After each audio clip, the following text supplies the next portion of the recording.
नमस्कार दोस्तों, good evening. सभी का बहुत बहुत स्वागत है हमारे यूट्यूब चैनल करियर पॉइंट पे। और चलिए दोस्तों, स्टार्ट करते हैं आज का मैराथन क्लास। और आज जो मैराथन क्लास ये लाइव नहीं हो पाया, आज आप लोग को वीडियो बना करके दे दिया जा रहा है ताकि आप लोग पढ़ाई कर सके आगे का। और आज होगा 5वां दिन, है ना। मैराथन क्लास का ये 5वां दिन है दोस्तों। और इसके पहले आपको 4 क्लास कराया जा चुका है मैराथन क्लास। तो वो आप नहीं किए हैं तो जाइए हमारे प्ले लिस्ट में, वहाँ आपको चारों मिल जाएगा और आप आसानी से वहाँ से अपनी तैयारी को कर सकते हैं। और चलिए देखते हैं आज का ये प्रश्न। और इसमें आपको 90 प्रश्न आप कराया जाएगा आज, पूरा एकदम क्विक रिवीजन, है ना। बहुत जल्दी जल्दी आपको रिवीजन करना है, ठीक है। आप लोग को अपना लास्ट में बताइएगा कि आप सभी का कितना कितना मार्क्स आया है ना। और जिनको भी पीडीएफ चाहिए दोस्तों, तो ये आपको नंबर दिया गया है, ठीक है। तो पीडीएफ चाहिए तो इस नंबर पे आप लोग कांटेक्ट करें, आपको पीडीएफ प्रोवाइड कराया जाएगा। उसका थोड़ा सा आपको चार्ज देना पड़ेगा, है ना, मामूली सी चार्ज है, आप उसको पे करें और पीडीएफ प्राप्त करें, क्योंकि आपके पास मात्र 5 से 6 दिन समय है। तो 5 से 6 दिन में आप पीडीएफ के द्वारा आसानी से आप तैयारी को कर सकते हैं। तो चलिए देखते हैं आज का। और ये आपका टेलीग्राम चैनल है दोस्तों, तो प्लीज़ दोस्तों यहाँ इसे ज्वाइन करें आप लोग। और ये आपका फेसबुक पेज है, आप लोग तो फेसबुक चलाते ही होंगे, तो फेसबुक पे आप सर्च कीजिएगा ज्योग्राफी बाई मुकेश कुमार, आपको ये पेज खुल जाएगा। तो आप लोग इसे प्लीज़ लाइक करें, थोड़ा सा हमें सपोर्ट करें। और ये आपका यूट्यूब चैनल है करियर पॉइंट, आप करियर पॉइंट सर्च कीजिएगा, मेरा आ जाएगा। नहीं तो आप career point by Mukesh sir लिखे, नहीं तो ज्योग्राफी बाई मुकेश सर लिखिएगा, मेरा आ जाएगा चैनल। उसको आप उस पर आप जाइए, उसको सब्सक्राइब कर लीजिए, बेल आइकन प्रेस कर लीजिए, ताकि आपको नेक्स्ट वीडियो मिलता रहे, ठीक है। और आपकी तैयारी पूरी होती रहे, है ना। तो चलिए स्टार्ट करते हैं आज का पहला प्रश्न। आप लोग को जल्दी जल्दी से जवाब देते चलना है अपना, है ना। और लास्ट में बताना है कि कितना आप लोग सही किए हैं। चलिए देखिए आज का पहला प्रश्न। आज का पहला प्रश्न है दोस्तों कि ग्रीष्म ऋतु का कौन सा स्थानीय तूफान है जो कहवा की खेती के लिए उपयोगी होती है। तो क्या हो जाएगा, आप लोग जल्दी से अपना जवाब देते चले और इसका आप लोग लास्ट में कमेंट करके बताइएगा। तो वो जो वर्षा है ना, वो है आम्र वर्षा। ग्रीष्म ऋतु में ये वर्षा होता है, आम्र वर्षा। और ये स्थानीय तूफान है जो कहवा की खेती के लिए उपयोगी है। और ये कहाँ होता है, तो कर्नाटक में होता है। याद रखिएगा, कर्नाटक राज्य में ये वर्षा होता है। चलिए अगला प्रश्न है दूसरा नंबर, कि जनवरी में चेन्नई का तापमान कोलकाता से, अब बताना है कि जनवरी में चेन्नई का जो तापमान है, टेम्परेचर है, वो कोलकाता से कम रहता है या अधिक रहता है। तो इसका आंसर क्या हो जाएगा, अधिक, है ना। क्या रहता है, अधिक रहता है। चलिए अगला प्रश्न देखते हैं आपका थर्ड नंबर आपका प्रश्न है कि उत्तर भारत में वर्षा पूर्व की अपेक्षा पश्चिम की ओर कम होती है या ज़्यादा होती है। अब आपको बताना है कि जो उत्तर भारत में जब बारिश का समय, अभी बरसात का मौसम है ना, तो जब वर्षा होती है तो पूर्व की अपेक्षा जैसे जैसे वर्षा जो होती है ये पश्चिम की ओर जाती है। पूर्व इधर है, इधर से जैसे जैसे पश्चिम की ओर जाती है तो ये वर्षा की मात्रा क्या होते जाती है, कम होते जाती है। तो आंसर क्या हो जाएगा आपका, कम, ठीक है। चलिए नेक्स्ट है आपका 4 नंबर प्रश्न है कि मॉनसून शब्द का प्रयोग सर्वप्रथम कहाँ के नाविकों ने किया था। किसने किया था मॉनसून शब्द का प्रयोग सबसे पहले, तो आपका आंसर हो जाएगा दोस्तों अरब, है ना। अरब के नाविक जो थे उन्होंने ही सबसे पहले मॉनसून शब्द का प्रयोग किया था। नेक्स्ट है आपका 5 नंबर, पश्चिमी घाट पहाड़ के पश्चिमी भाग में वर्षा होती है। पश्चिमी घाट पर्वत के नाम तो आप तो सुने होंगे, कितना बार आपको बताए हैं। ये है आपका पश्चिमी घाट पर्वत, है ना। ये पश्चिम में है तो पश्चिमी घाट पर्वत, ये पूर्व में है तो पूर्वी घाट पर्वत। तो यहाँ जो कह रहा है पश्चिमी घाट पहाड़ के पश्चिम भाग में वर्षा होती है, कम होती है या अधिक होती है, तो क्या हो जाएगा, अधिक होती है ना। बताए थे ना, ये होता है पवन भीमुख क्षेत्र, और पवन विमुख में बहुत कम वर्षा होता है। पश्चिम भाग के पश्चिमी में हो जाएगा ज़्यादा और उसके पूर्वी में होगा कम। चलिए अगला देखिए आपका 6 नंबर प्रश्न है कि पर्वत का खाली स्थान यहाँ पे फिल इन दी करना है आपको, भाग वृष्टि छाया प्रदेश होता है। तभी बताइए कि जिधर ज़्यादा वर्षा होता है उसको कहते हैं भीमुख, और जिधर कम वर्षा होता है उसको कहते हैं विमुख। तो ये दोनों याद रखिएगा, ठीक है, विमुख भाग।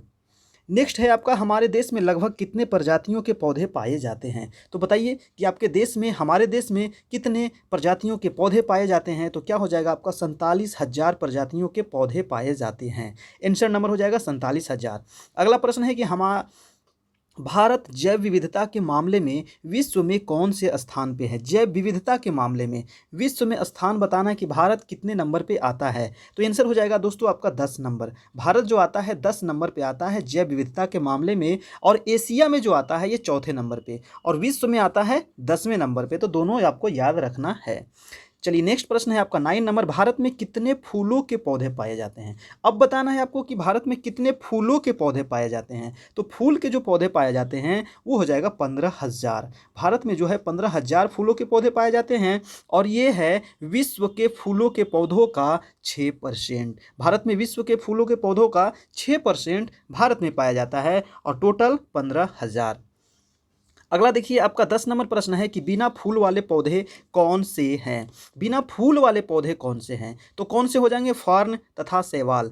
फर्न तथा शैवाल जो है ना दोस्तों, ये बिना फूल वाले पौधे हैं। तो ये आपका काफ़ी इंपॉर्टेंट, जितने प्रश्न है ना सभी आपको भी आई है, तो आपको एक भी प्रश्न को स्किप नहीं करना है, पूरा देखते चलना है ना। इसीलिए मैं इसको क्विक रिवीजन कर रहा हूँ ताकि आप लोग जल्दी जल्दी से पूरा रिवीजन कर ले। टोटल आज आपका 90 प्रश्न आपको करवाया जाएगा। चलिए अगला प्रश्न देखिए 11 नंबर, भारत में लगभग कितने प्रजातियों के जानवर पाए जाते हैं। तो कितने प्रजातियों के जानवर पाए जाते हैं दोस्तों, तो आंसर क्या हो जाएगा आपका 89,000। 89,000 प्रजातियों के जानवर भारत में पाए जाते हैं। चलिए अगला प्रश्न देखते हैं आपका 12 नंबर, गंगा के डेल्टा प्रदेश में किस प्रकार के वृक्ष पाए जाते हैं। तो गंगा का डेल्टा, गंगा और ब्रह्मपुत्र से जो सम्मिलित डेल्टा बनता है उसको कौन सा डेल्टा कहते हैं, तो सुंदरवन का डेल्टा। और ये जो यहाँ जो वृक्ष की प्रधानता है वो कौन सी वृक्ष है, तो सुंदर वृक्ष, सुंदरी वृक्ष, इसको मैंग्रोव वृक्ष भी कहा जाता है। चलिए अगले प्रश्न पे चलते हैं आपका 13 नंबर, पृथ्वी पर एक खास किस्म वाले वनस्पति जगत एवं प्राणी जगत वाले विशाल परिस्थिति क्षेत्र को क्या कहते हैं। क्या कहते हैं, आप लोग जल्दी से सोचिए और जवाब दीजिए। तो इसको कहते हैं, आपको इसको क्या कहते हैं, जीवोम, है ना। पृथ्वी पर एक खास किस्म वाले वनस्पति जगत एवं प्राणी जगत वाले विशाल परिस्थिति क्षेत्र को जीवोम कहा जाता है। और जीवोम जो होता है मानसूनी जीवोम, मरुस्थलीय जीवोम और विषुवतीय जीवोम, 3 प्रकार के जीवोम होते हैं। चलिए अगला देखिए आपका 14 नंबर प्रश्न है कि उष्णकटिबंधीय सदाबहार वन भारत के किस क्षेत्र में पाए जाते हैं। अब आपको बताना है कि जो उष्णकटिबंधीय सदाबहार, नाम देखिए सदाबहार, थोड़ा ध्यान से दीजिएगा, है ना। तो ये किस क्षेत्र में पाए जाते हैं, तो आंसर हो जाएगा क्या, पश्चिमी घाट पर्वत। मैंने बताया था, कितना बार बता चुका हूँ फिगर के माध्यम से। ये है आपका पश्चिमी घाट पर्वत, है ना, अंडमान निकोबार द्वीप समूह और कहाँ, असम, यहाँ नॉर्थ ईस्ट वाले राज्य में, असम के ऊपरी भाग में ये पाई जाती है। नेक्स्ट है आपका 15 नंबर की उष्णकटिबंधीय सदाबहार वन में कितनी वर्षा होती है। अब आपको बताना है कि ये जो सदाबहार वन है यहाँ वर्षा कितनी होती है, तो आंसर हो जाएगा आपका 200 सेंटीमीटर से अधिक। यानी कि यहाँ पे जो वर्षा होती है 200 से लेकर के 400 सेंटीमीटर तक यहाँ वर्षा होती है। याद रखिएगा, काफ़ी इंपॉर्टेंट प्रश्न है। और वीडियो अच्छा लग रहा हो तो एक लाइक कर दे, ठीक है। अगर अच्छा लग रहा हो, आपको हेल्पफुल लग रहा हो तो प्लीज़ दोस्तों इसे लाइक कर दे। और चैनल पर नए हैं, अभी तक सब्सक्राइब नहीं किए तो सब्सक्राइब कर ले, बेल आइकन प्रेस कर ले ताकि नोटिफिकेशन आपको नेक्स्ट वीडियो का मिल सके। क्योंकि डेली आपको 1 बजे से लाइव क्लास चलता है, लेकिन आज लाइव क्लास नहीं हो पाया कुछ कारणवश, है ना, इसलिए आपको वीडियो बना करके दिया जा रहा है। और रात में डेली आपको चलता है पॉलिटी का लाइव क्लास, पॉलिटी का मैराथन क्लास, है ना, पॉलिटी का मैराथन क्लास आपको चलता है डेली 9 बजे से रात में, और 9 बजे से दिन में इकोनॉमिक्स और हिस्ट्री का क्लास लाइव चलता है। तो आपका जो भी सब्जेक्ट है अपने समय पर आप ज्वाइन करने के लिए आपको कुछ नहीं करना है, सब्सक्राइब करना है, बेल आइकन को प्रेस करना है। चलिए, तो सदाबहार वन में पेड़ों की जो ऊंचाई होती है ये लगभग कितनी होती है, तो 60 मीटर से अधिक होती है। कितनी होती है, 60 मीटर से अधिक होती है सदाबहार वन में पेड़ों की लंबाई। काफ़ी ऊंचे ऊंचे पेड़ होते हैं सदाबहार वन में, है ना। चलिए अगला प्रश्न देखते हैं आपका 17 नंबर की उष्णकटिबंधीय सदाबहार वन अपने पत्तों को किस प्रकार गिराती है। तो उष्णकटिबंधीय जो सदाबहार वन है ये अपने पत्तों को, है ना, थोड़ा थोड़ा हर समय गिराते रहती है। लेकिन जो पतझड़ वन होता है वो क्या क्या करती है, अपने पत्ते को शुष्क मौसम में पूरे तरह से झाड़ देती है। तो जो सदाबहार वन है ये थोड़े थोड़े समय पे गिराते रहती है। अगला है आपका 18 कि उष्णकटिबंधीय सदाबहार वन में कौन से वृक्ष पाए जाते हैं। तो वृक्ष कौन कौन से पाए जाते हैं ये काफ़ी इंपॉर्टेंट है। वृक्ष जो पाए जाते हैं रोजवुड, याद रखिएगा, रोजवुड, महोगनी, सिनकोना, आवनुस और बांस। आवनुस को ही एबोनी कहते हैं, तो याद रखिएगा, रोजवुड, महोगनी, सिनकोना, आवनुस और बांस, है ना। ये काफ़ी इंपॉर्टेंट है, बार बार एग्जाम में पूछ लिया जाता है, ठीक है। अगला देखते हैं आपका 19 नंबर कि उष्णकटिबंधीय सदाबहार वन में किस प्रकार के जंतु पाए जाते हैं।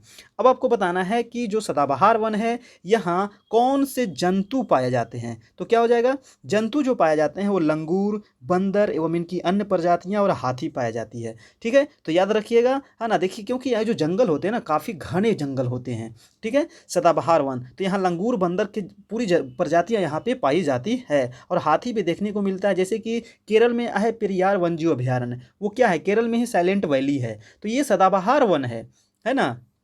चलिए अगला है कि एक सींग वाला गैंडा, एक सींग वाला गैंडा कहाँ पाया जाता है। तो क्या होगा, सबको पता है कि एक सींग वाला जो गैंडा है वो असम में पाया जाता है और काजीरंगा वन्यजीव अभयारण्य में पाया जाता है।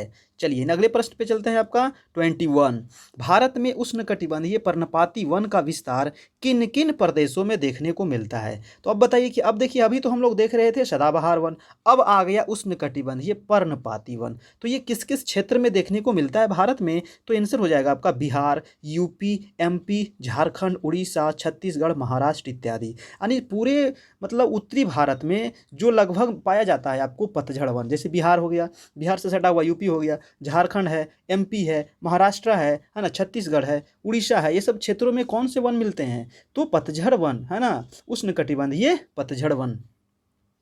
अगला है कि पर्णपाती वन प्रदेश में कितने सेंटीमीटर वर्षा होती है। तो कितने वर्षा होती है, तो 100 से लेकर के 200 सेंटीमीटर यहाँ पे वर्षा होती है। और आर्द्र पर्णपाती वन, देखिए पर्णपाती वन भी दो प्रकार के होता है, एक आर्द्र पर्णपाती वन, एक होता है उष्ण पर्णपाती वन, है ना। तो आर्द्र में जो होता वर्षा होता है 100 से लेकर के 200 सेंटीमीटर तक वर्षा होता है। अगला है कि उष्ण पर्णपाती वन में कितने सेंटीमीटर वर्षा होता है। अभी बताए कि पर्णपाती वन दो प्रकार का होता है, एक आर्द्र और दूसरा उष्ण। तो उष्ण में कितना वर्षा होगा, तो 50 से लेकर के 200 सेंटीमीटर तक वर्षा होता है उष्ण पर्णपाती वन में। अगले प्रश्न है आपका 24 नंबर कि उष्ण कटिबंधीय पर्णपाती वन को अन्य किस नाम से जाना जाता है। तो उष्ण जो पर्णपाती वन है इसको अन्य नाम से जाना जाता है पतझड़ वन। ये आपका काफी इंपॉर्टेंट, पतझड़ क्यों कहते हैं, क्योंकि ये पत्ता जो होता है ना साल में एक बार पूरा झाड़ देता है ना, 1.5 से 2 महीने के लिए पूरा पत्ता को झाड़ देता है, इसलिए इसको पतझड़ वन भी कहते हैं। अगला है आपका 25 कि पर्णपाती वन अपनी पत्तियों को एक साथ कितने दिनों के लिए गिराती है। तभी मैंने क्या बताया कि 1.5 से लेकर के 2 महीने तक ये अपने पत्तियों को गिरा देती है। तो आंसर हो जाएगा क्या, 1.5 से लेकर 2 माह तक अपने पत्ती को कब गिराती है, तो शुष्क मौसम में। अगला देखिए आपका 26 कि आर्द्र पर्णपाती वन किस किस क्षेत्र में पाई जाती है। अब देखिए किस किस क्षेत्र को, अब एरिया बताना है कि आर्द्र जो है ये कहाँ पाया जाता है। तो पूर्वी भारत, है ना, पूर्वी भाग और उत्तर पूर्वी राज्य यानी नॉर्थ ईस्ट का जो राज्य है 7 सिस्टर वहाँ पाया जाता है, हिमालय के पर्वतीय प्रदेश में पाया जाता है, झारखंड के पठारी प्रदेश में पाया जाता है और पश्चिमी घाट जो पर्वत है उसके पूर्वी ढाल पे पाया जाता है आर्द्र पर्णपाती वन। अगला देखते हैं आपका 27 चंदन तथा सागवान के वृक्ष, काफ़ी इंपॉर्टेंट है चंदन और सागवान, है ना। ये किस वन के वृक्ष है ना, कौन से वन है, सदाबहार है या पतझड़ है, क्या हो जाएगा। तो 27 का हो जाएगा उष्णकटिबंधीय पर्णपाती यानी कि पतझड़ वन के ये पौधे हैं। और चंदन का लकड़ी सबसे ज़्यादा कहाँ मिलता है, तो कर्नाटक में, है कि नहीं, याद रखिएगा। चलिए अगला देखते हैं आपका 28 पर्णपाती वन में कौन कौन से वृक्ष पाए जाते हैं। अब बताना है कि पर्णपाती में कौन कौन वृक्ष पाए जाते हैं। तो आंसर क्या हो जाएगा आपका, आंसर हो जाएगा साल, बांस, शीशम, खैर, कुसुम, अर्जुन, शहतूत इत्यादि। तो याद रखिएगा ये पेड़ पाया बराबर पूछ लिया जाता है ना, साल कई बार पूछा गया है कि किस वन के पौधे हैं, तो पर्णपाती वन। बांस, बांस जो है ना दोनों में पाया जाता है, आपको सदाबहार में भी और पर्णपाती में भी। शीशम काफ़ी इंपॉर्टेंट है, खैर, कुसुम, अर्जुन, शहतूत ये सब काफ़ी इंपॉर्टेंट है आपको पर्णपाती वन के पौधे। अगला है कि पर्णपाती वन में कौन कौन से पशु पाए जाते हैं। अब बताना है कि पशु कौन कौन से पाए जाते हैं। तो आंसर हो जाएगा आपका सिंह, जंगली सूअर, हिरन, बाघ, ये हाथी इत्यादि। ये सब जो आपको पशुएं पाई जाती है आपको पर्णपाती वन में देखने को मिलता है। चलिए अगला देखते हैं आपको, देखिए देखने को तो दूसरे वन में भी मिलेगा लेकिन इस प्रदेश में बहुतायत में पाए जाते हैं, मतलब ज़्यादा मात्रा में यहाँ देखने को मिलता है, इसीलिए कहा जाता है। ठीक है, चलिए अगला है 30 नंबर कि उष्णकटिबंधीय कटीले वन में कितनी वर्षा होती है। अब देखिए है कि हम लोग सदाबहार देखे, फिर पर्णपाती देखे, अब हमको देखना है कटीले वन। हाँ, आज पूरा वन खत्म कर देना है दोस्तों, जितना वन से संबंधित आपको प्रश्न पूछा जाता है ना, तो सभी यहाँ पे आपको आज क्लियर हो जाएगा। अगर इतना कर लेते हैं तो वन से आपको एक भी प्रश्न नहीं छूटने वाला है, ठीक है। और ज्योग्राफी से तो एक भी प्रश्न छूटना ही नहीं चाहिए, क्योंकि मैंने इतना पढ़ाया अच्छी तरीके से मैप के द्वारा, है ना, कि आपका एक भी प्रश्न नहीं छूटना चाहिए। तो आपको करना कुछ नहीं, एक लाइक कर देना है, ठीक है। आपको अच्छा लगे तो एक लाइक जरूर कीजिएगा, और चैनल पर नए हैं तो सब्सक्राइब कर लीजिएगा, ठीक है। बेल आइकन जरूर प्रेस कीजिएगा ताकि नोटिफिकेशन आपको नेक्स्ट वीडियो का मिल सके। चलिए, तो उष्णकटिबंधीय कटीले वन में कितनी वर्षा होती है? तो क्या हो जाएगा, 50 सेंटीमीटर से कम। नाम ही है कटीले वन। कटीले वन में कितना वर्षा होता है? बहुत कम वर्षा होता है ना। यहाँ 50 सेंटीमीटर से भी कम वर्षा होती है। नेक्स्ट है आपको, कटीले वन भारत में कहाँ पाया जाता है? अब बताना यहाँ का एरिया, मतलब कौन से क्षेत्र में पाया जाता है आपको कटीले वन। तो आंसर हो जाएगा आपका गुजरात, गुजरात में देखने को मिलता है। राजस्थान, जो थार का मरुस्थलीय क्षेत्र है। हरियाणा के आर्द्र शुष्क क्षेत्र। उत्तर प्रदेश का दक्षिण पश्चिम भाग। मध्य प्रदेश का और उत्तर पश्चिम क्षेत्र। तो ये सब क्षेत्रों में देखने को मिलता है आपको कटीले वन, जहां बहुत कम वर्षा होती है, यानी 50 सेंटीमीटर से भी कम। नेक्स्ट है आपका 32, कटीले वन में किस प्रकार के जंतु पाए जाते हैं? अब बताना है कि कटीले वन में कौन कौन जंतुएं पाई जाती है। तो आंसर हो जाएगा आपका ऊंट, है कि नहीं। ऊंट तो यहाँ का रेगिस्तान कहा जाता है ना, हाँ, रेगिस्तान का जहाज कहा जाता है ऊंट को, है कि नहीं। तो ऊंट हो जाएगा, जंगली गधा हो जाएगा, लोमड़ी हो जाएगा, भेड़िया हो जाएगा, खरगोश हो जाएगा और चूहा हो जाएगा। ये आपको देखने को मिलता है कटीले वन में, है ना।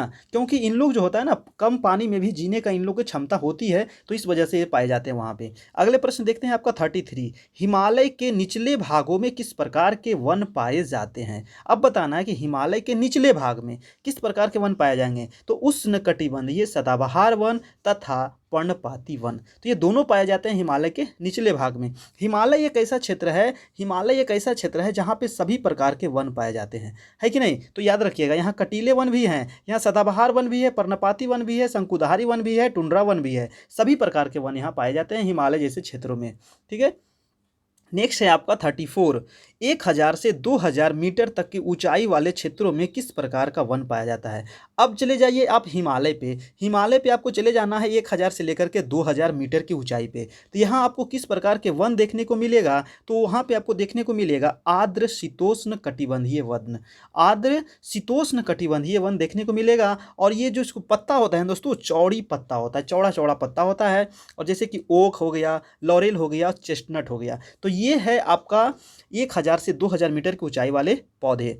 नेक्स्ट देखते हैं आपका 35, कि 1500 से लेकर 3000 मीटर की ऊंचाई के बीच किस प्रकार के वन पाए जाते हैं? अब क्या बताना है कि 1500 से चले जाएंगे 3000 मीटर तक, यहाँ कौन कौन से वन पाए जाते हैं? तो क्या हो जाएगा, शंकुधारी वन। ये आपका वेरी इंपॉर्टेंट, याद रखिएगा, 1500 से 3000 दे देगा आपको, ऐसा ही बार बार पूछा जाता है ना। तो शंकुधारी वन, और शंकुधारी वन में कौन कौन से वृक्ष आते हैं? तो चीड़, देवदार, सिल्वर फर, स्प्रूस, ये जो पौधे हैं, ठीक है, ये आते हैं शंकुधारी वन के अंतर्गत, है ना। जो 1500 से लेकर 3000 मीटर की ऊंचाई पर पाए जाते हैं, यानी कि हिमालय वाले क्षेत्र में, क्योंकि भारत में हिमालय ही तो उतना ऊंचा है। चलिए, अगला देख रहे हैं आपका 36 प्रश्न है कि 3600 मीटर से अधिक ऊंचाई पर किस प्रकार के वन पाए जाते हैं? अब आप चले जाइए हिमालय पे 3600 मीटर से अधिक ऊंचा पे, तो आपको किस प्रकार का वन देखने को मिलेगा? तो आपको मिलेगा अल्पाइन वन, है ना, अल्पाइन वनस्पति। और अल्पाइन वनस्पति में कौन कौन से वृक्ष पाए जाते हैं? तो सिल्वर फर, जूनियर पाइन, है ना। तो ये दोनों पौधा आपको पूछ दिया जाएगा कि जूनियर पाइन कहाँ पाए जाते हैं। तो अल्पाइन वनस्पति के ये पौधे हैं, और कहाँ पाए जाते हैं? तो हिमालय पर पाए जाते हैं 3600 मीटर से अधिक ऊंचाई पर। अगला देखते हैं आपका 37, फूलों की घाटी कहाँ स्थित है? बताइए, काफ़ी इंपॉर्टेंट, मैंने कई बार बता चुका हूँ। जो फूलों की घाटी है, ये है आपको गढ़वाल हिमालय में, यानी कि उत्तराखंड में। उत्तराखंड में ही है गढ़वाल हिमालय, वहीं पाई जाती है फूलों की घाटी। कौन से डिस्ट्रिक्ट में? तो चमोली डिस्ट्रिक्ट। अगला है देखिए दोस्तों कि गुज्जर तथा बक्करवाल जनजाति कहाँ पाए जाते हैं? काफ़ी इंपॉर्टेंट जनजाति है ये। गुज्जरवाल तथा बक्करवाल जो जनजाति है, ये पाई जाती है आपको गढ़वाल हिमालय क्षेत्र में। कहाँ पाई जाती है? गढ़वाल हिमालय क्षेत्र में, याद रखिएगा। अगला है आपको कि हिमालय में क्षेत्र में किस प्रकार के जंतु पाए जाते हैं? तो हिमालय क्षेत्र में किस प्रकार के जंतु पाए जाते हैं? तो ये काफ़ी इंपॉर्टेंट है, कई बार आपको पूछा गया प्रश्न है। कश्मीरी महामृग कहाँ पाया जाएगा? तो हिमालय क्षेत्र में। हिरन, खरगोश, जंगली भेड़, है ना, तिब्बती बारहसिंघा, ये आपको पूछा गया है। याक, वेरी इंपॉर्टेंट, याक कई बार पूछा गया है। है ना। हिम तेंदुआ काफ़ी इंपॉर्टेंट है। घने बालों वाले बकरियां ये भी काफ़ी इंपॉर्टेंट है। भेड़ ये सब देखने को मिलता है आपको हिमालय वाले क्षेत्र में। चलिए अगला देखते हैं आपका 40 नंबर प्रश्न कि पर्वतीय क्षेत्रों में तापमान परिवर्तन के साथ अपने पशुओं के चारण हेतु गर्मी ऋतु में अधिक ऊंचाई पर चढ़कर तथा जाड़े में घाटी में उतरकर पशु चारण की क्रिया को क्या कहते हैं। ये देखिए क्वेश्चन इंपॉर्टेंट है, थोड़ा सा 2 बार पढ़िएगा तब समझ में आ जाएगा। इसमें कुछ नहीं कह रहा है कि पर्वतीय क्षेत्र में कह रहा है ना तापमान परिवर्तन होते रहता है, ठंडा गर्म होते रहता है ना, तो पशु को चराने के लिए गर्मी में क्या होता है कि अधिक ऊंचाई पर चले जाते हैं और ठंडा में क्या होता है वो नीचे चले जाते हैं। तो इसी प्रक्रिया को क्या कहते हैं यही पूछ रहा है। इसको कहते हैं ट्रांस ह्यूमन। क्या कहते हैं? ट्रांस ह्यूमन इसे कहा जाता है। अगला प्रश्न है आपका 41, मैंग्रोव वन कहाँ पाए जाते हैं। अब क्या पूछ रहा है कि मैंग्रोव वन कहाँ पाए जाते हैं, तो क्या हो जाएगा समुद्र तटीय क्षेत्र में एवं दलदल प्रदेश में। मैंग्रोव वन उसी को भी कहते हैं जो सुंदरवन का डेल्टा है, वो भी मैंग्रोव वन ही है, क्योंकि वो भी तो तटीय डेल्टा है ना, गंगा ब्रह्मपुत्र से मिलकर के बना है। और ये जो डेल्टा होता है ना, ये डेल्टा की आकृति कैसी होती है, तो त्रिभुज की आकृति की होती है, कई बार बता चुके हैं। अगला है कि मैंग्रोव वन में किस वृक्ष की प्रधानता होती है। देखिए मैराथन क्लास कराने का यही हमारा उद्देश्य है कि आप लोग जितना से ज़्यादा प्रश्न जल्दी जल्दी आप लोग का रिवीजन करा दिया जाए, ठीक है, ताकि एग्जाम आपका काफ़ी नज़दीक है, मात्र 5 से 6 दिन आपके पास समय है ना। तो जितना से जल्दी ज़्यादा से ज़्यादा प्रश्न आपको करवाया जाए। तो मैंग्रोव वन में किस वृक्ष की प्रधानता है दोस्तों, तो सुंदरी नामक वृक्ष की। और वृक्षों की जड़ों जो होती है ना पानी के ऊपर निकली होती है। इसका एक देखिए बहुत इंपॉर्टेंट होता है, मान लीजिए ये जल है, ठीक है, तो इसका जो जड़ होता है ना वृक्ष के ऊपर आ जाता है, सॉरी जल के ऊपर आ जाता है इसका जड़। ये आपका वृक्ष है, ठीक है, ऊपर ये वृक्ष है, तो इसका जो जड़ नीचे पानी में गया फिर पानी से निकल करके ऊपर में आ जाता है। तो ये कई एक बार पूछ लिया गया प्रश्न है, ठीक ना, तो याद रखिएगा ये होता है सुंदरी वृक्ष के जड़। अगला प्रश्न देखते हैं आपका 43, विश्व का सबसे बड़ा डेल्टा। तो मैंने अभी भी बता चुका हूँ कि विश्व का जो सबसे बड़ा डेल्टा है वो है आपको सुंदरवन का डेल्टा, और ये जो डेल्टा बनता है गंगा प्लस ब्रह्मपुत्र नदियों से मिलकर। नेक्स्ट है आपका 44, सुंदरवन प्रदेश में सबसे अधिक प्रसिद्ध जानवर कौन सा पाया जाता है। तो सबसे प्रसिद्ध जो जानवर है वो रॉयल बंगाल टाइगर है ना। और कौन कौन से सबसे प्रसिद्ध पूछे तो रॉयल बंगाल टाइगर, इसके अलावे मगरमच्छ है, घड़ियाल है, कछुआ है और सांप यहाँ पे बहुतायत रूप में पाया जाता है। चलिए नेक्स्ट है आपका, हाँ नेक्स्ट प्रश्न देखते हैं दोस्तों 45 की आयुर्वेद में लगभग कितने पादपों का वर्णन किया गया, मतलब कि कितने पादपों मतलब पौधे, है ना। तो आयुर्वेद में कितने पौधों का वर्णन किया गया है, तो आंसर हो जाएगा 2000 पौधों का वर्णन किया गया है आयुर्वेद में, याद रखिएगा। अगला देखते हैं आपका 46 है, विश्व संरक्षण संघ ने कितने पादपों को लाल सूची के अंतर्गत शामिल किया है। तो लाल सूची का मतलब क्या हुआ, खतरे के निशान है, मतलब कि ये विलुप्त होने के कगार पे है। तो आंसर क्या हो जाएगा आपका, आंसर हो जाएगा आपका 352। विश्व संरक्षण संघ ने कितने पादपों को लाल सूची के अंतर्गत शामिल किया है, तो आंसर हो जाएगा 352। और 52 जो है ना ये अति संकटग्रस्त है, मतलब कि लगभग ये विलुप्त के कगार पे पहुंच गए हैं। अगले प्रश्न पे चलते हैं आपका 47, हमारे देश में लगभग कितने पक्षियों की प्रजातियां पाई जाती है। तो पक्षियों की जो प्रजातियां पाई जाती है हमारे देश में वो हो जाएगा 1200 से अधिक। कितने पक्षी, 1200 से अधिक पक्षी। आपको कितना पक्षी का नाम याद है बताइए तो, है ना, मात्र आपको 10 मैक्सिमम याद होगा, उससे ज़्यादा नहीं पता होगा, है ना। विश्व की कुल वन प्रजाति का लगभग 13% है ना, विश्व के कुल वन्य प्राणी प्रजातियों का 13% है ये। अगला है आपका 48, भारत में मछलियों का लगभग कितनी प्रजाति। अब आपको बताना है कि मछली की कितनी प्रजाति पाई जाती है भारत में, तो आंसर हो जाएगा 2500 प्रजाति पाई जाती है दोस्तों। आपको कितनी मछली का प्रजाति पता है आप कमेंट करके बताइएगा, ठीक ना। मैक्सिमम आपको 5 से 6 पता होगा और क्या 10, मैक्सिमम 10, उससे ज़्यादा तो पता नहीं होगा। तो देखिए 2500 प्रजातियाँ पाई जाती है और विश्व का लगभग ये 12% है, याद रखिएगा। अगला देखते हैं आपको 49, भारत में विश्व के कितने प्रतिशत स्तनधारी जानवर, उभयचरी तथा रेंगने वाले जीव पाए जाते हैं। तो क्या हो जाएगा आंसर, आंसर हो जाएगा 5 से लेकर के 8% तक, है ना, स्तनधारी जानवर, उभयचरी तथा रेंगने वाले जीव पाए जाते हैं। नेक्स्ट है दोस्तों आपका 50 नंबर की, भारत में जंगली गधा कहाँ पाए जाते हैं। तो ये जंगली गधा जो है ना ये आपका काफ़ी इंपॉर्टेंट है जंगली गधा, क्योंकि बहुत बार पूछा गया है जंगली गधा के बारे में एग्जाम में। तो ये पाया जाता है कच्छ के रण, और कच्छ के रण है कहाँ, तो गुजरात राज्य में है कच्छ का रण। चलिए नेक्स्ट है आपका 51 कि भारत में वन्य जीव संरक्षण अधिनियम, काफ़ी इंपॉर्टेंट प्रश्न है। भारत में वन्य जीव संरक्षण अधिनियम कब लागू हुआ? तो 1972 यानी कि 1972 में भारत में वन्य जीव संरक्षण अधिनियम लागू किया गया था।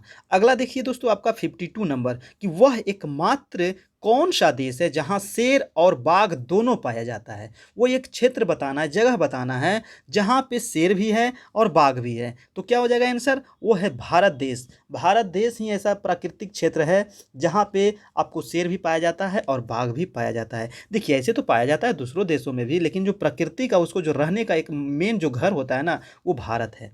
चलिए अगला प्रश्न देखते हैं आपका 53। भारतीय सिंहों का प्राकृतिक निवास कहाँ पाया जाता है? तो वो भी आपका भारत में यानी कि गुजरात के गिर वन में। यहाँ शेर बब्बर पाया जाता है, नाम सुने होंगे आप लोग। गुजरात का जो गिर है ये शेर के लिए प्रसिद्ध है, ठीक है।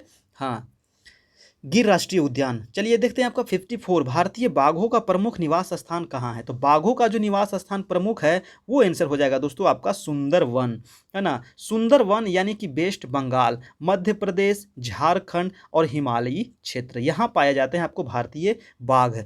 ठीक है, सुंदरवन कहाँ है? तो वेस्ट बंगाल में। अगला है आपका 55 याक। बताए थे ना याक आपको काफ़ी इंपॉर्टेंट है। भारत में कहाँ पाए जाते हैं? तभी बताए थे याक जो पाए जाते हैं भारत के लद्दाख के ठंडे प्रदेश में, यानी कि हिमालय वाले क्षेत्र में, है कि नहीं। तो लद्दाख के ठंडे प्रदेश में देखने को मिलता है आपको याक।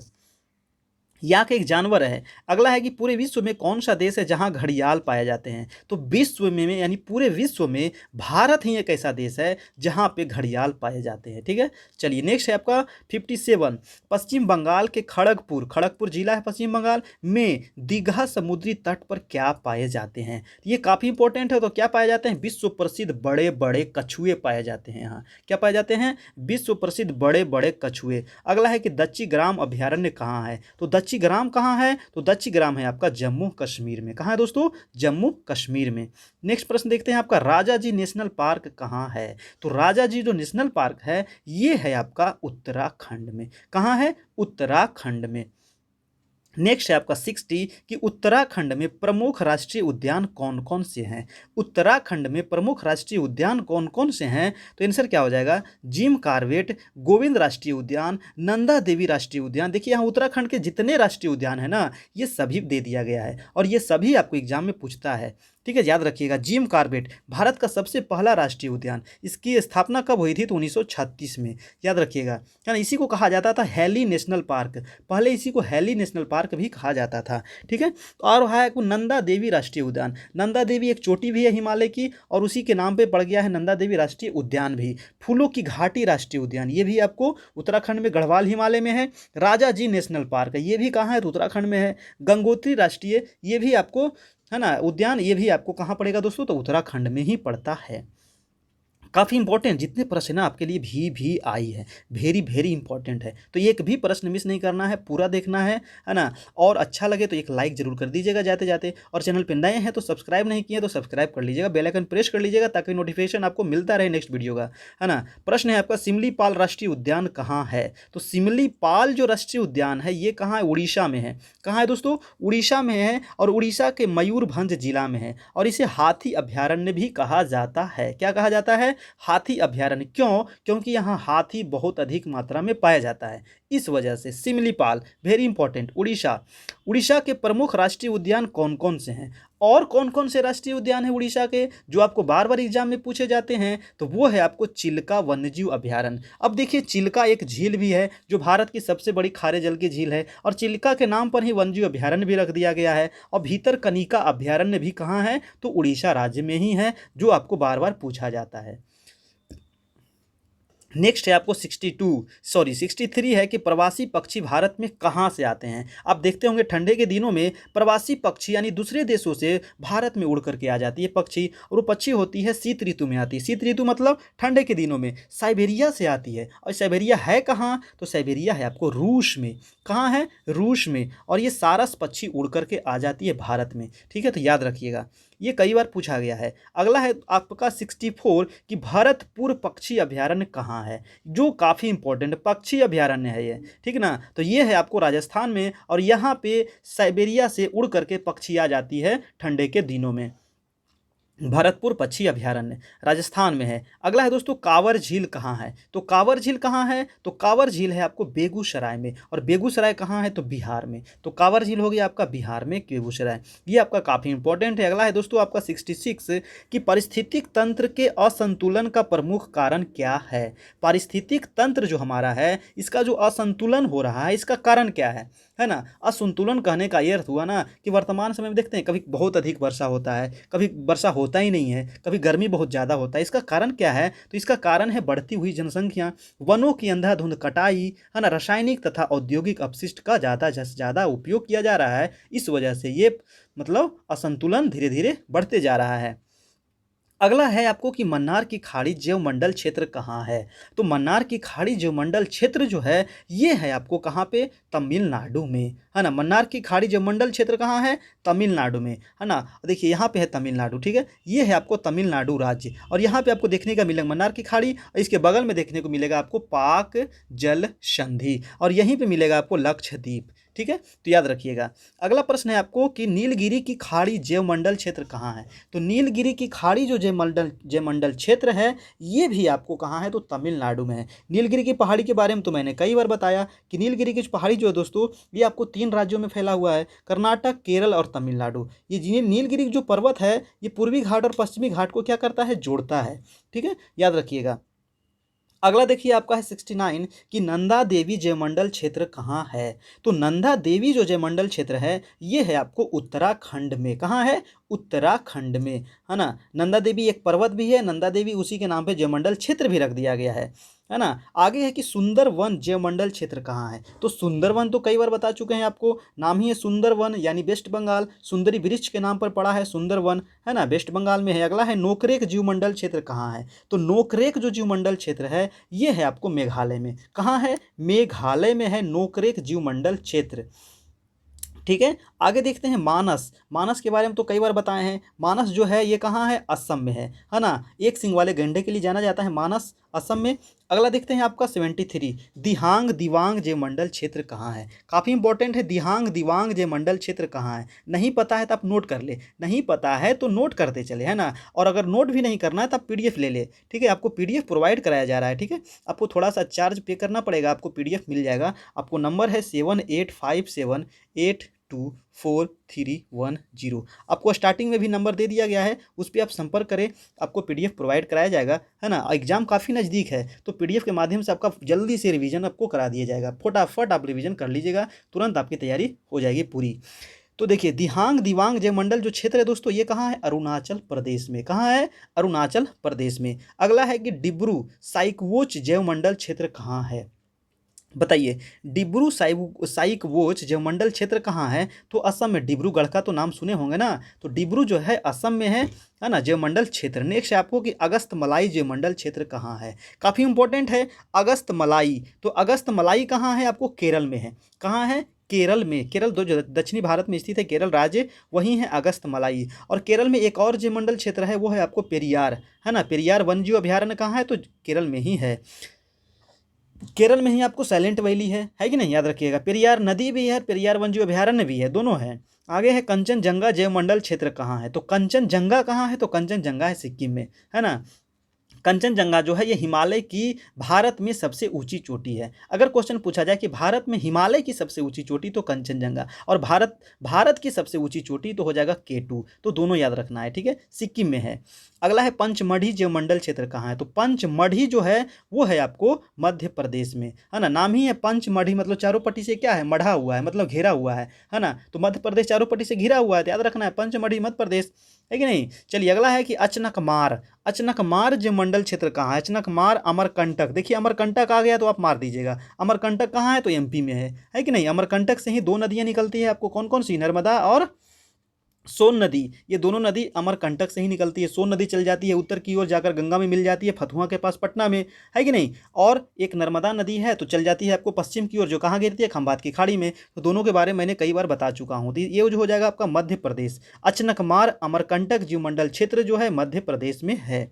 अगला देखते हैं आपका 79, देश में अब तक कुल कितने जीवमंडल आरक्षित क्षेत्र स्थापित किए गए हैं। तो आपको बताना है कि देश में अब तक कितने जीवमंडल क्षेत्र स्थापित किए गए हैं। तो टोटल 15, टोटल 15 आपके बुक में दिया गया है 14, लेकिन एक बढ़ गया है, वो हो गया है 15। चलिए नेक्स्ट देखते हैं आपको 80, सलीम अली पक्षी अभयारण्य कहाँ है। आज टोटल 90 प्रश्न आपको मैराथन क्लास कराया जा रहा है ज्योग्राफी का। 1 बजे से डेली लाइव चलता है, लेकिन आज लाइव क्लास नहीं ले पाए, है ना। कल से लाइव क्लास स्टार्ट हो जाएगा आपका 1 बजे से ज्योग्राफी का, और 9 बजे से आपका पॉलिटी का लाइव क्लास चलता है मैराथन क्लास, जिसमें आपको 150 प्रश्न डेली कराया जा रहा है दोस्तों। तो जाइए ना, रात में देखिए ना पॉलिटी, ठीक है। और आप नहीं देखे हैं तो पिछला वीडियो तो जाकर देख लीजिए, प्ले लिस्ट में आपको सारा मिल जाएगा, ठीक है ना। हाँ, इसके लिए आपको कुछ करना नहीं है, बस सब्सक्राइब कर लेना है, बेल आइकन प्रेस कर लेना है, ताकि नोटिफिकेशन आपको टाइम टू टाइम मिलते रहे और आपकी तैयारी होते रहे। चलिए अगला प्रश्न देखते हैं, सलीम अली, सलीम अली कहाँ है दोस्तों। तो गोवा में। पक्षी, अगर पक्षी पूछ लिया जाए, सलीम अली पक्षी पूछ लिया जाए तो हो जाएगा गोवा। 440 एकड़ में ये फैला हुआ है और 1988 में इसकी स्थापना हुई थी, है ना। तो याद रखिएगा गोवा में है सलीम अली पक्षी।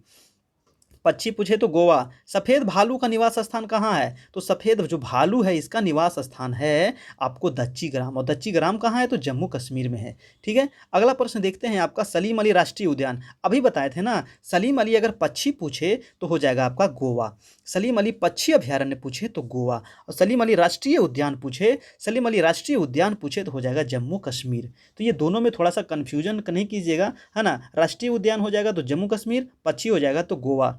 चलिए अगला प्रश्न देखते हैं, आपको मैंने इतना बार रिपीट कर दिया कि आपको गलत कर ही नहीं सकते हैं। अगला प्रश्न देखिए 83, भारत में कुल 15 जीवमंडल आरक्षित क्षेत्र में कितने को विश्व के जीवमंडल आरक्षित क्षेत्र में शामिल किया गया है। भारत में टोटल 15 जीवमंडल आरक्षित क्षेत्र हैं, इसमें से कितने को विश्व के जीवमंडल क्षेत्र में शामिल किया गया है। तो क्या हो जाएगा आपको, आंसर हो जाएगा आपको 5। कितने को, 5 को, 15 में 5, ठीक ना। हाँ, याद रखिएगा। अगला प्रश्न चलते हैं दोस्तों आपका 84, बिहार किस प्रकार के वनस्पति प्रदेश में आता है। आपका जो बिहार है ये किस प्रकार के वनस्पति प्रदेश में आता है, आंसर हो जाएगा पतझड़। स्टार्टिंग में ही बता दिए थे कि बिहार, यूपी, झारखंड, है ना, एमपी, महाराष्ट्र, उड़ीसा, ये सब कौन से वन में आते हैं, तो पतझड़ वन में, है कि नहीं। चलिए नेक्स्ट प्रश्न देखते हैं आपका 85, हाथी, हाथी जो है ये किस वनस्पति प्रदेश में पाया जाता है। तो हाथी देखने को मिलता है सदाबहार, सदाबहार में भी पाया जाता है, पतझड़ में भी पाया जाता है, लेकिन मेन रूप से सदाबहार में पाया जाता है, ठीक है। तो याद रखिएगा हाथी सदाबहार वन। अगला है आपका 86 की वाल्मीकि राष्ट्रीय उद्यान कहाँ है, बहुत इंपॉर्टेंट है वाल्मीकि। तो वाल्मीकि है दोस्तों आपका बिहार में, है ना। बिहार के में कहाँ है, तो बिहार के पश्चिम चंपारण में है आपको वाल्मीकि राष्ट्रीय उद्यान, जो आपको वेरी इंपॉर्टेंट है। और सबसे ऊपरी भाग में नेपाल के सीमा के पास ये पाए जाते हैं, मतलब नेपाल के सीमा से क्या है, सटा हुआ है, ठीक है, वाल्मीकि राष्ट्रीय उद्यान। अगला है आपका 87, 1 मार्च 2001 ईस्वी तक भारत की जनसंख्या कितनी थी। अब बताना है आपको कि 1 मार्च 2001 तक, क्योंकि आपके बुक में दिया गया है 2001 का है जनगणना के बारे में, 2011 का जनगणना दिया ही नहीं है। तो आंसर क्या हो जाएगा आपका, आंसर हो जाएगा 102.8 करोड़। तो 2001 में जो भारत की जनसंख्या थी वो 102.8 करोड़ थी, और विश्व का कितना जनसंख्या था, तो 16.7% था। अगला प्रश्न देखते हैं आपका 88, भारत का क्षेत्रफल कितना है। बताइए भारत का क्षेत्रफल कितना, सबको याद होगा, मैंने कई बार बताया है। तो भारत का जो क्षेत्रफल है वो है आपको 32,87,263, 32,87,263 वर्ग किलोमीटर, जो विश्व के क्षेत्रफल का मात्र 2.4% है, ठीक है। याद रखिएगा, इसको शॉर्ट में 32.8 भी आप याद रख सकते हैं, ठीक है। तो देखिए वीडियो आपको अच्छा लग रहा है दोस्तों, तो प्लीज़ दोस्तों एक लाइक कर दे ना, एक लाइक कर दे, जाते जाते आप लोग एक लाइक कर दे, और चैनल पे नए हैं तो सब्सक्राइब कर ले, अब बेल आइकन जरूर प्रेस कीजिएगा ताकि नोटिफिकेशन आपको मिल सके नेक्स्ट वीडियो का। तो भारत में सबसे पहले जनगणना कब की गई थी, बताइए। सबसे जो पहली जनगणना हुई थी 1872 में हुई थी, लॉर्ड मेयो के शासनकाल में, और नियमित जो जनगणना शुरू हुई थी 1881 ईस्वी में, लॉर्ड रिपन के शासनकाल में। तो याद रखिएगा, नियमित पूछे तो 1881 और पहली पूछे तो 1872, ठीक है। अगला प्रश्न है कि भारत में 10 वर्षीय, देखिए मैंने जो बताया वो क्वेश्चन आ गया कि भारत में 10 वर्षीय नियमित जनगणना कब से शुरू की गई। तो क्या हो जाएगा 1881 में, 1881 में शुरू किया गया था, किसके द्वारा, लॉर्ड रिपन के द्वारा, है ना। याद रखिएगा, लॉर्ड रिपन के द्वारा। तो ये था दोस्तों आज का 90 महत्वपूर्ण प्रश्न, जो आपको बहुत तेजी में कराया गया, है ना। इसीलिए तेजी में कराया गया ताकि आपका ज़्यादा समय मैं नहीं लूँ, है ना, जितना जल्दी जल्दी हो सके आपको पूरा रिवीजन करवा देना है। पूरे ज्योग्राफी, पूरे पॉलिटी, पूरे इकोनॉमिक्स, पूरे हिस्ट्री, है ना, पूरा पेडागोजी, पूरा रीजनिंग, आपकी तैयारी पूर्ण, है ना। आप 120 अगर मेरे साथ अगर तैयारी किए हैं तो आपको 120 प्लस आना है, निश्चित आना है, ठीक है। हाँ, तो ये था दोस्तों आज का 90 प्रश्न। अगर आपको अच्छा लगा हो, है ना, आपको हेल्पफुल लगा हो, तो प्लीज़ एक लाइक कर दीजिएगा। ये था आपका मैराथन। लाइव आज नहीं हो पाया, कल से लाइव क्लास होगा। और ये था आपका 5वां दिन मैराथन क्लास का। इसके अलावे आपको 50 टेस्ट कराया गया है। इसके अलावे आपको 50 टेस्ट ज्योग्राफी का कराया गया है। तो आप नहीं किए तो जाइए ना प्ले लिस्ट में, वहाँ पे आप कीजिए ना आराम से, अभी आपके पास समय है ना। और जिनको भी पीडीएफ चाहिए, ठीक है, अगर पीडीएफ के माध्यम से आप पढ़ना चाहते हैं, जल्दी जल्दी अपना रिवीजन करना चाहते हैं, तो इस नंबर पे आप संपर्क करें। आपको 2 नंबर यहाँ पे दिया गया, ये व्हाट्सएप ग्रुप भी है, तो इस नंबर पे संपर्क करें, आपको पीडीएफ प्रोवाइड कराया जाएगा। थोड़ा सा आपको चार्ज देना पड़ेगा उसके लिए, है ना। ये आपका टेलीग्राम चैनल है, तो टेलीग्राम चैनल आप दोस्तों जरूर से जरूर ज्वाइन करें। और ये आपका फेसबुक पेज है, तो दोस्तों इसे आप लोग लाइक करें। आप लोग फेसबुक तो चलाते ही होंगे, तो geography by Mukesh Kumar search कीजिए ना, मेरा आ जाएगा, इसको लाइक कर देना है, ठीक है। और ये हमारा यूट्यूब चैनल है करियर पॉइंट और ज्योग्राफी बाई मुकेश सर, आप दोनों में से कोई भी सर्च कीजिएगा, आ जाएगा, उसको आप लोग सब्सक्राइब कर लेना है, ठीक है दोस्तों। तो फिर मिलते हैं हम लोग नेक्स्ट वीडियो में, और तब तक के लिए आप लोग अच्छे से तैयारी करते रहें। आज रात में हम लोग मिलते हैं, और रात में आपका क्लास होगा पॉलिटी का मैराथन क्लास, जिसमें आपको 150 महत्वपूर्ण प्रश्न कराया जाएगा। तो थैंक यू दोस्तों, आप सभी का बहुत बहुत धन्यवाद।